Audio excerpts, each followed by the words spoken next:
Good morning, everyone. We are coming to you live via YouTube streaming, via Facebook streaming, and also via Skype online. Each one of you is welcomed to this morning's live streaming.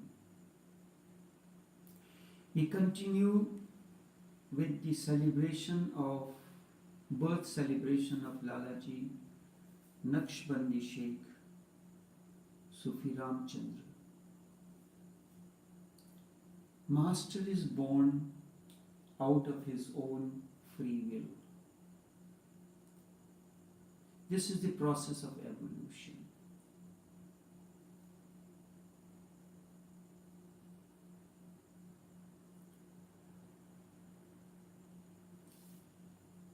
The process of evolution is the essence of Hindu concept of incarnation.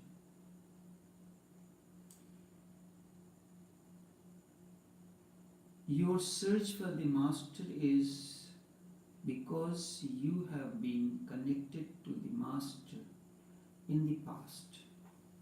The memory remains in every cell of your being, and when you assume the new birth, it keeps on coming to the surface and a new process begins. You had been connected with a male or a female through a love bond.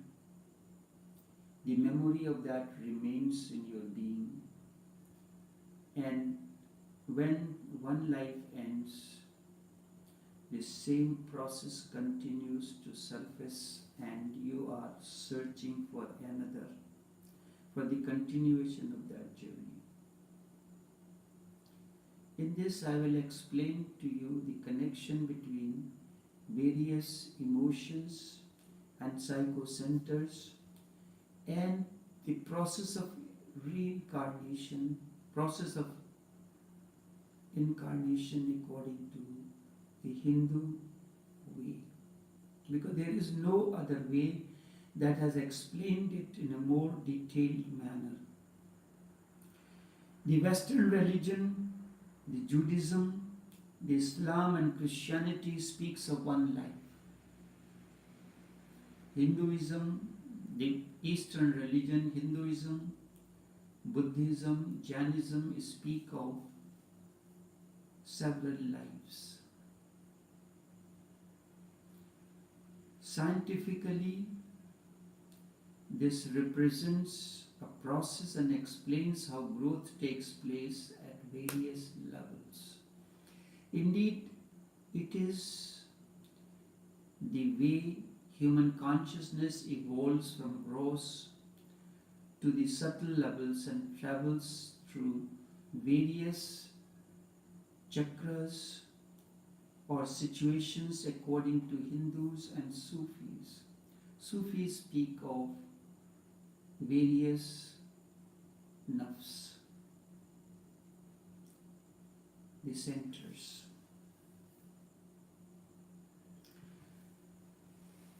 The first and the foremost center is known as base center or the earth center. According to psychocenters, it is known as Muladhara. This center is connected or associated with the survival at a physical level. And for survival, there comes a lot of fear in us. Fear of this, fear of that, and because of that, we find it difficult to survive. Fear, it is because of the fear that your first center, first psychocenter, the earth center does not get evolved, does not get activated. And when it is not activated, you do not evolve out of the center. It deals with survival. So in order to do that, we have to work on our fear. Fear of what? if you understand that we are all part of one synergistic harmony, we carry the same spark of divinity that other carries, we are living on the same principle. Just like a rosary has a thread which remains invisible, and there are different beads. We can touch them between the fingers, and we use those beads for counting when we are doing the zikr or anything. But there is something that connects all the beads together and keeps them intact. That we do not see. That invisible current that connects each human being like a bead into one harmony. When this becomes your understanding, then it becomes easier for you to work on the fear.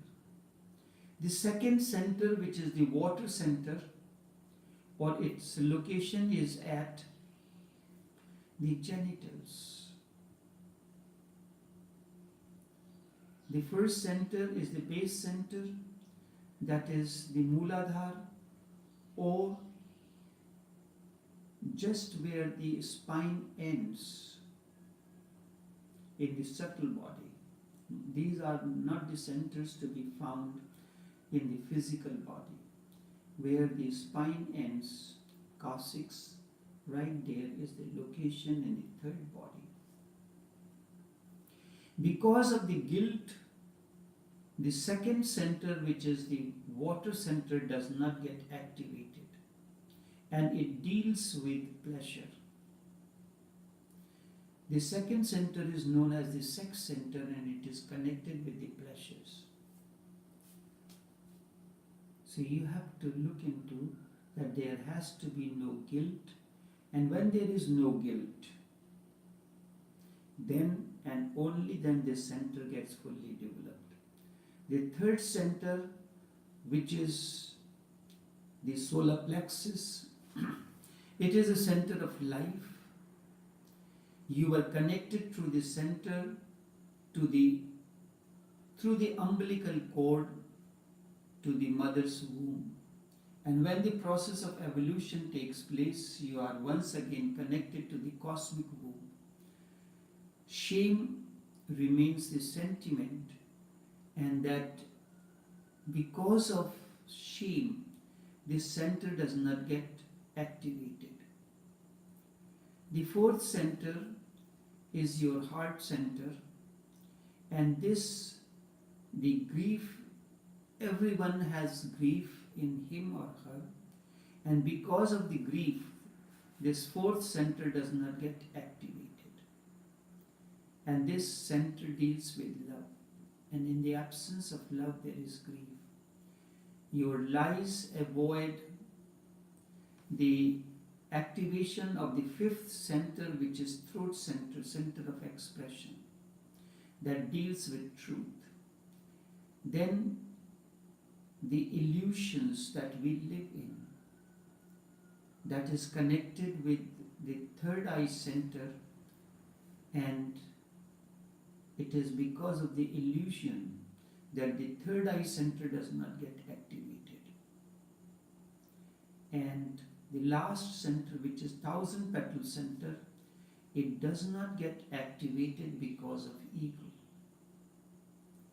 That is how the cosmic energy moves. As an individual, in the process of evolution, we work on all these centers to activate. Only then the life energy begins to flow through the body. Remember, you are electromagnetic being, and this is the normal supply of energy.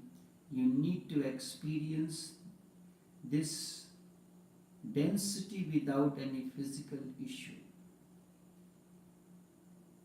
What you actually see in the world is not normal. And the real reason for that is that is the reason that people get sick, age, and die.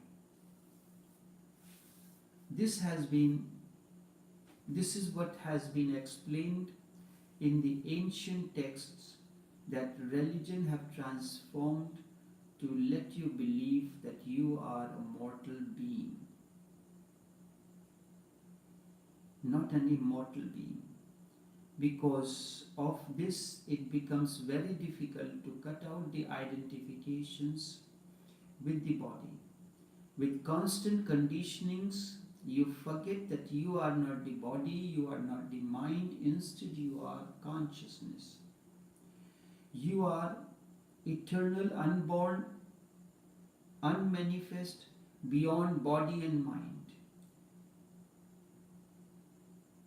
The awakened human being can live without any disease much longer than we see it today.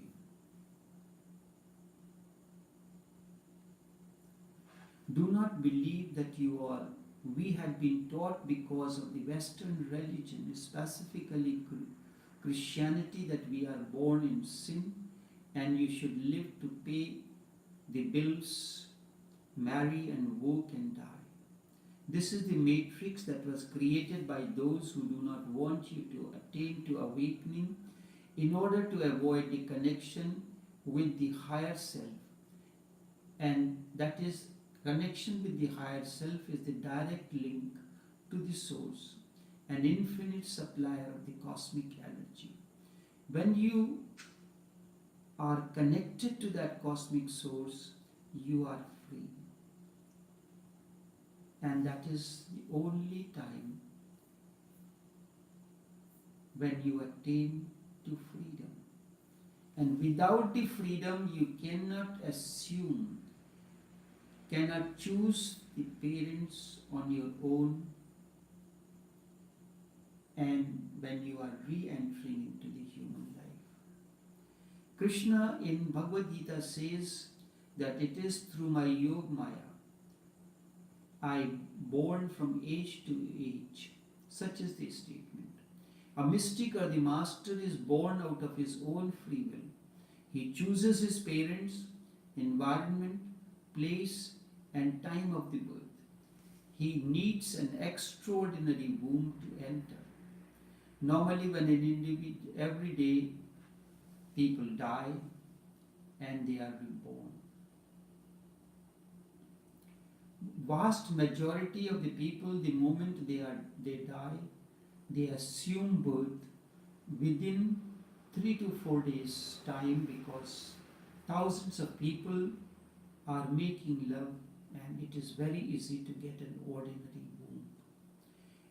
However, it is very difficult to get an advanced womb.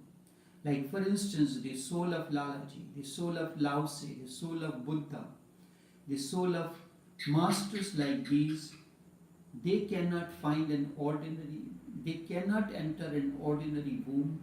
They have to create a womb that is ready, that where that consciousness can descend.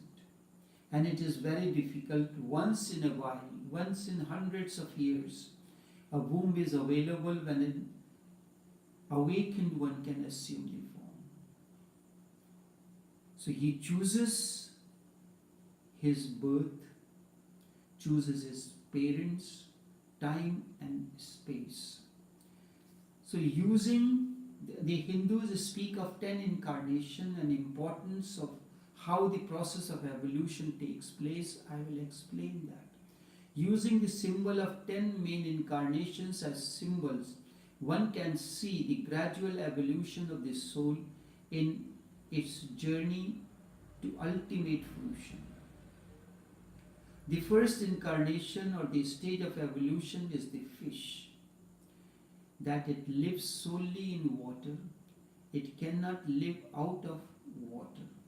So when Lalaji's mother offered or sacrificed fish and gave it to that blanket wrapped mystic, it was the beginning of a new life. So the first incarnation is that of the fish, the second is of turtle, and this is Amphibious. Turtle, fish can live only in water. Turtle is amphibious, it can live in water and it has ability to come out of the water and live on the land and stay for a short period of time. Turtle can live out of the water for a short period of time. Third incarnation is that of a bow, and this now lives on the land but still have the animal consciousness or gross unconsciousness. When we look our life, the evolution, after explaining these 10 stages, I will connect these to your own birth. The fourth incarnation is that of a half lion and half man. Animal consciousness has reached its pinnacle in the lion and is now emerging as a human consciousness. This is represented by half lion and half man incarnation. Such is the process of transition from animal consciousness into the human consciousness. This takes place through various layers of unconsciousness, subconsciousness, collective unconsciousness, unconscious, cosmic unconscious, collective subconscious, and cosmic subconscious layers. If we draw a graph on the x and y axis, we take the 0, 0 ordinates where the x ordinate and y ordinate both are 0, 0, where the x-axis and y-axis intersect one another. There are 3 layers below that and 3 layers above that. The layers that are below is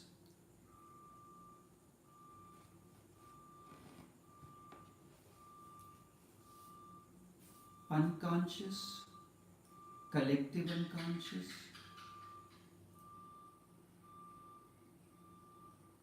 and cosmic unconscious. How does this work? You are an ignorant person, operated through the unconsciousness. You will attract someone who has this similar thing. The best example of that, there is a riot taking place in the city or a particular part of the town. As an individual, you will not engage in the activities which you will engage without any second thought when you are a part of the crowd. Man as such is a part of the crowd. He has not developed his individuality and living as an individual. So everybody is thieving. As an individual, you may not. They break the shop, they thief the items from there. They do not call it thief. A different day, picking up the items from there. So you will not hesitate that. This is because of the collective unconscious. Then there are certain instincts that form the part of cosmic unconsciousness. We are connected. The fourth incarnation is half lion, half man. The process of evolution has begun. You have not come out of the animal consciousness, and yet completely and human consciousness is beginning to form. The fifth incarnation is that of a dwarf man. Human consciousness has evolved, but still it has to fully manifest. From here, various layers of consciousness begins.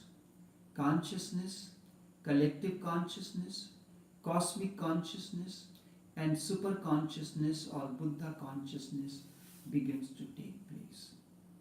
The sixth incarnation is that of a full man, but this man is still brute, savage, a warrior, and is still to progress along the path. But from the seventh onwards, the real purpose of the human incarnation is approaching its ultimate peak. The seventh incarnation is of a religious man coming out of the warrior tribe. He has journeyed far and now begin to live the life of religion.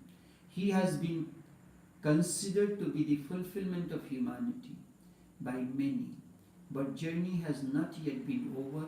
The light has not fully manifested. It is latent.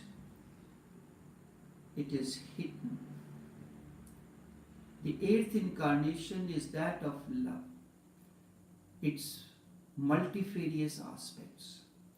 The religious warrior is now an ideal lover. This incarnation is also considered to be the ultimate fulfillment, and many souls have ceased to continue the journey from this stage. This is the development of the heart center or the qalb. At this stage, according to Sufis, the life energy has moved from various stages of nafs. It has reached the heart center. The lower emotions have been overcome.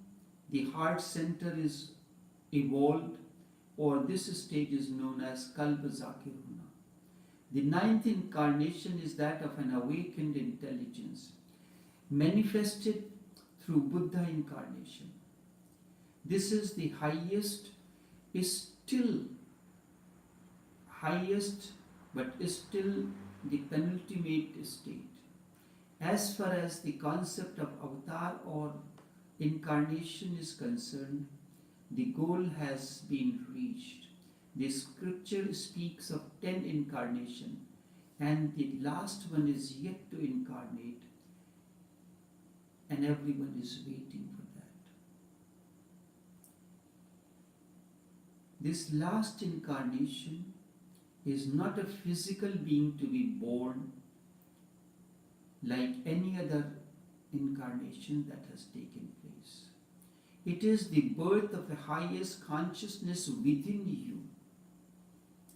You have been living as an animal, sometimes the animal instincts are on the surface, sometimes there are traces of awakening. You are not awakened, you are not guided by that light, by that understanding, by that awakening 24 hours a day. When that state comes in you, the 10th incarnation has assumed the birth in you. This is not that it has to assume birth, as has been considered and assumed by Hindus, that 10th incarnation is to come in. The 10th, after you attain to Buddhahood, the 10th evolves out of you. Consciousness, the highest consciousness within us. When the human consciousness is fulfilled, its various stages,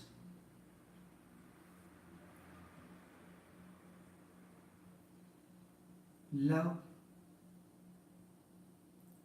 the intellect are united. At heart center, love is evolved. When you reach to the stage according to Sufis, that of the intellect is fully developed and the two merges, that is the time you go beyond enlightenment, or according to Buddhist it is known as the stage beyond enlightenment. First, light has to come in, then you live a stage beyond enlightenment, and when you go into the Zen stages, it talks about the story of 10 bulls. That is nothing else but the story of 10 incarnations, and it is more potent in the sense that all these stages are born out of you. In the last stage it says, I go to the marketplace with a bottle of a wine in my hand, and before me even the dead becomes enlightened. I go to the marketplace with a bottle of wine and a woman, and before me even the trees become alive. All the trees means a state of unconsciousness. All those who are unconscious, when you are within the energy field of an awakened one, awakening dawns in you. The awakened one is like a magnet. The more you are in connection with the magnet, the something of the magnetic quality is rubbed onto you, and the metal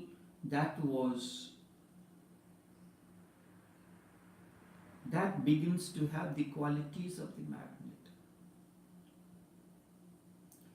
And the last stage, when you are in a stage beyond enlightenment, that is the 10th incarnation, that time it represents the growth of consciousness through psychic center or the chakras or the 9 states of development as narrated by Sufis. The last or the 10th is born out of you.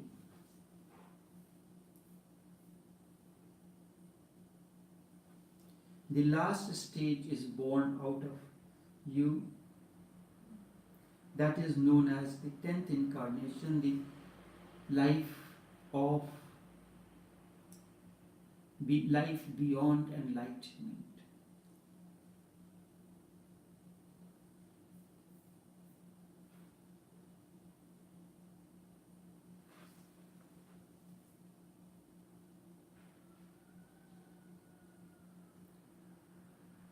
Now I will stop here for a moment and continue to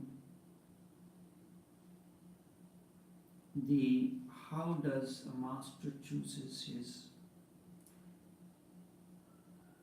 When an individual dies, depending on his consciousness, the level of evolution, he takes the birth right away, or he has to wait for a certain period of time. Osho says that he has to wait for 700 years before he could be born. Lalaji's mother was a devout, pious, religious person. Just as Mary was a devout, religious being, that womb is very necessary. And then you need the male energy that can activate that energy, and the act could complete. At the moment of the conception of Jesus, Mary was in the higher consciousness. Her consciousness was not. When I say higher consciousness, sometimes a stage comes when you forget your physical existence completely. You are in a state of a trance, or you can say that you are not in the body consciousness. You are beyond, your consciousness is beyond the body. That is, you are in a higher consciousness. Although you are doing the ordinary act, but your thoughts, or you can say that you are doing things, but your thoughts are not into that. It is simply an example like that. So Mary's consciousness was not at that physical level when the act took place. Joseph was completely, his consciousness is something like you were possessed by a higher consciousness. In most of the cases, it is the womb that is most important. Sometimes it happens the both parents are at the same level of consciousness. Sometimes they are not. There is no anomaly. it is shown that a person like Jesus cannot be born out of an ordinary human being. So Mary has to provide the womb a pious, a sanctified womb. And what could be the consciousness? Joseph was an ordinary carpenter, but much different than the others. But it needed a high intensity of consciousness to activate the ovum for the process of Jesus to assume the human form. The similar thing was needed for Lalaji.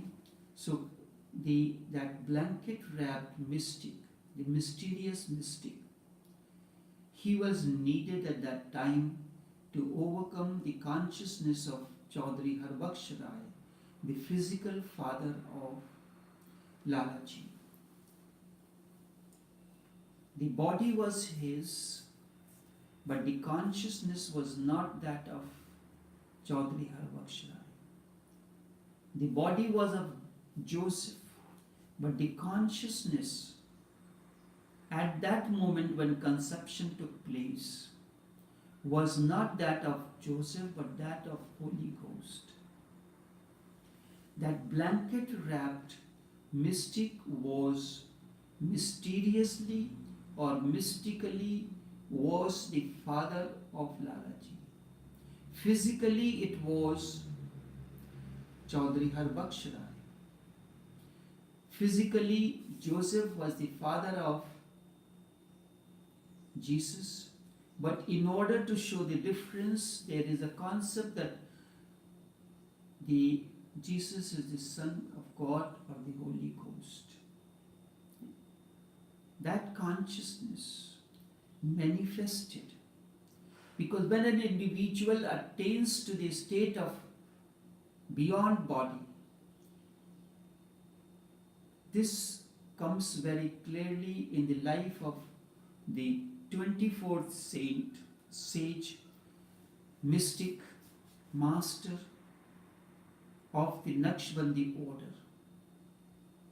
It was Hazrat Baqi-Billah Raziyallahu Ta'ala, and it happens one attains to that stage when you are continuing to do tahajjud prayer. This is the prayer when you go to sleep, you wake up midnight, between the hour of 12 and 3, you perform that prayer, that meditation, and then you go back to sleep. That is the time it is known as tahajjud prayer. So man came to Hazrat Baqi-Billah and wanted to know what is the difference between Fana Fiul Sheikh and Fana Fiul Murid, or Fana and Baqa. Fana means when the drop merges in the ocean, it becomes part of the ocean. The Fana Fiul Sheikh. Master is the ocean and the disciple is the drop. The drop merges into the ocean like the river water. Drop by drop merges with the ocean. That is a state of Fana. The next state is that of Baqa, when the ocean lends its quality to the drop and ocean becomes the drop. This is, you are subsisting in God. So he wanted to know the difference between the two. So Baqi-Billah told him, you ask this question from the person who does my namaz-e-janaza. When I leave the body, that time the final prayer, the one who does the namaz means the prayer, janaza means at the time of the funeral. It is a special prayer, not an ordinary person can perform the prayer. But we do it as a traditionally, mechanically that prayer. It happened. No one could offer the namaz-e-janaza for Baqi-Billah. Then all of a sudden, a mystic with face covered appeared and he offered the namaz-e-janaza.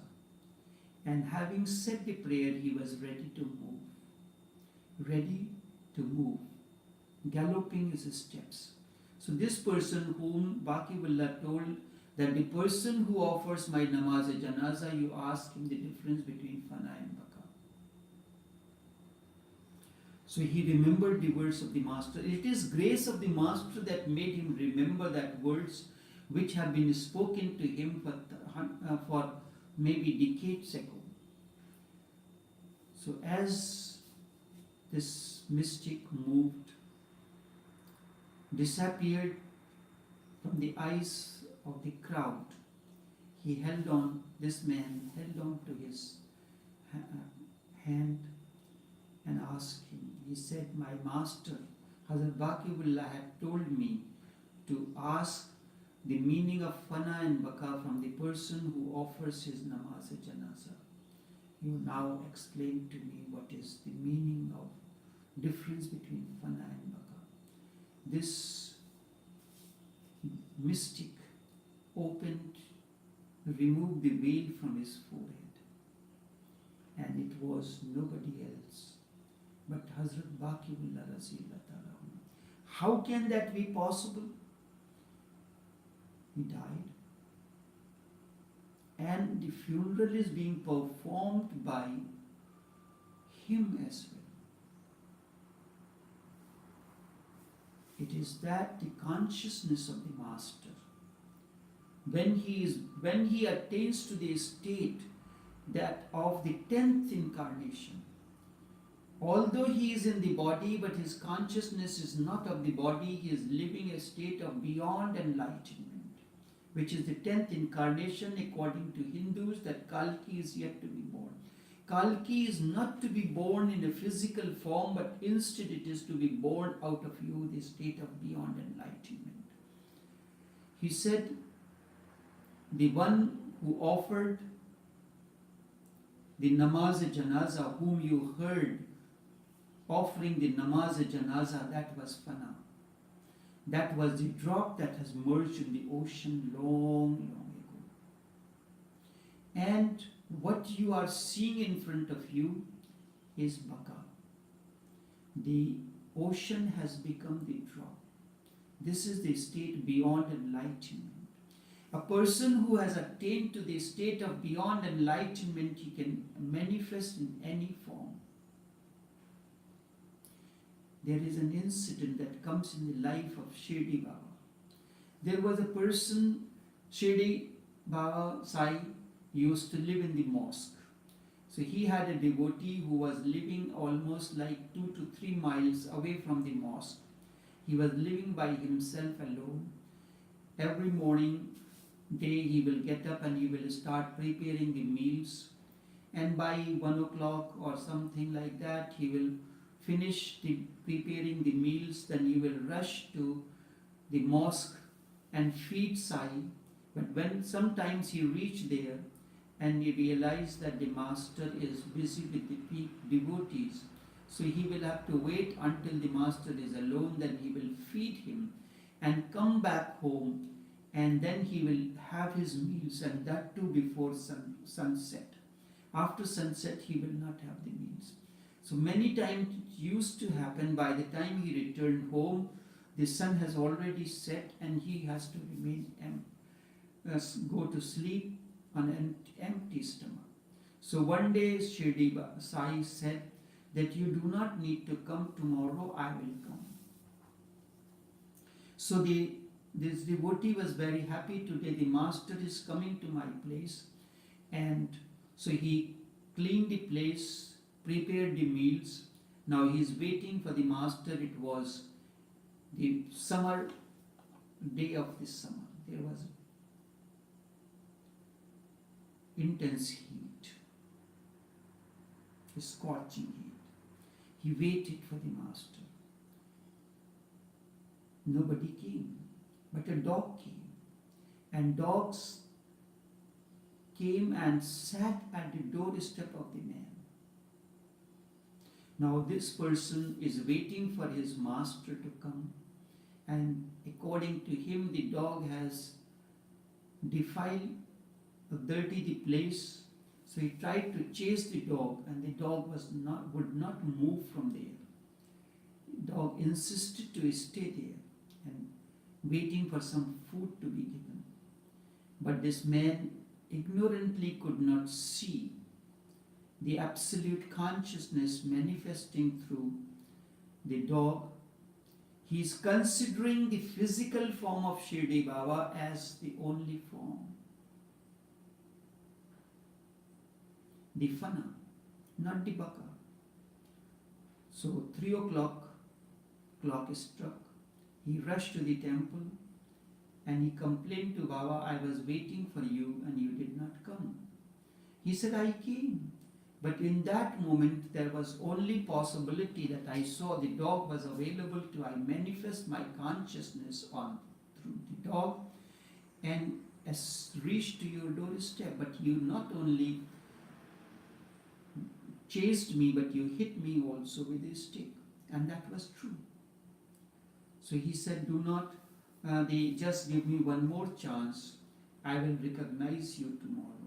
So tomorrow it was arranged. So next day, he is waiting for Shirdi Sai to come as Shirdi Sai or as dog. Again a mistake has been taken. Mistake has happened. He is waiting. But neither the dog came nor Shirdi Sai came. That day again he cleaned the place, prepared the meals, but a leper came in. The pus was oozing out of his wounds. Flies were there. It was an unpleasant scene to see. And he was waiting for his master to come in or dog to come in so he can feed the meals. Neither of the two came. When the time passed and the nun came in, so he rushed back to the master and complained. The master said, I came. But I came that time, the only leper was available. So unless you have that vision, you will not be able to see the master in that godliness, that absolute consciousness in different forms. You can see the your master as master, but not the other master as master. You can see Lalaji as an awakened one, but you will not see Chachaji, because in certain traditions, Lalaji is the ultimate master, but not Chachaji. Whereas Lalaji very clearly said that there is no difference between Nanne and me.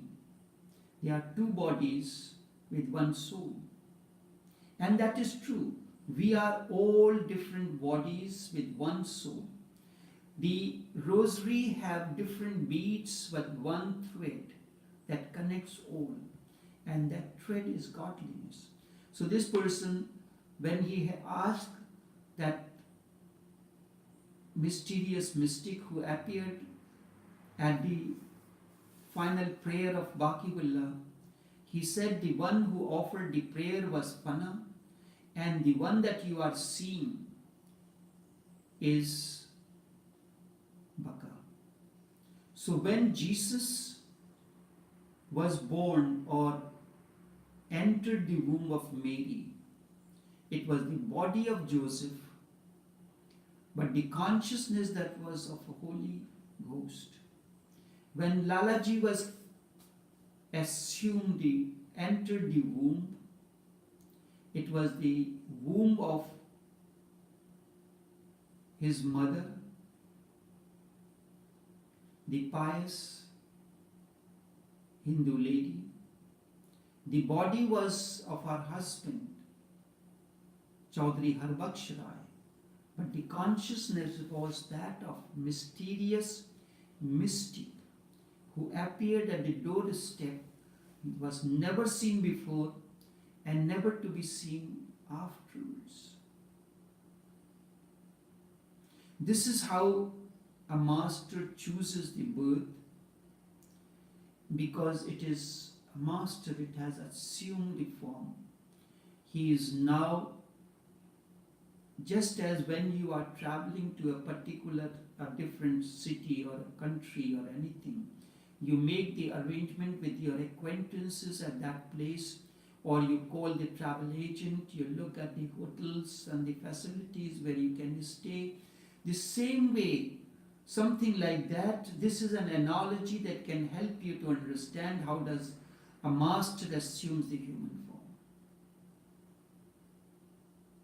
This process continues like this, and we will continue the explanation further along this line.